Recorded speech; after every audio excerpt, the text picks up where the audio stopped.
Ismered? Miért? Ez igen. Ez egy ilyen téma. Ugye? Megfogjuk és ide így belerakjuk. Varázsoltál már valaha? Nem már tényleg? Soha? Hát ide lerakom, erre később szükség. Hoztam magammal még valamit. Van benne a dobozkámban.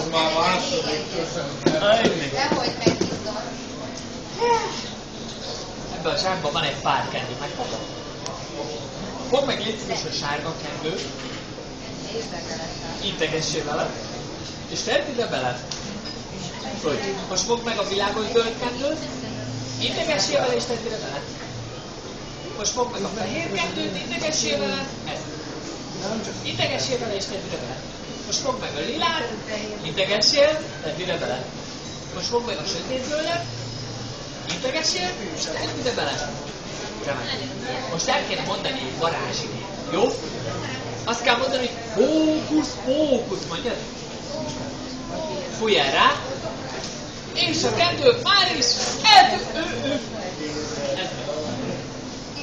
nem áll.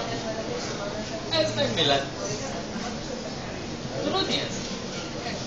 Testvérkőnek tetején, nem? Na várjál!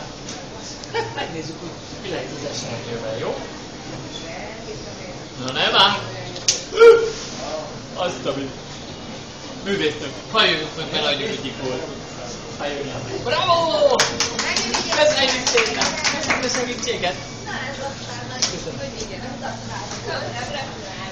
Nagyon megrapszó! Ez egy külön pénzt kérjél a mesére, és nekem visszafelvételekért. Nem, meg milyen?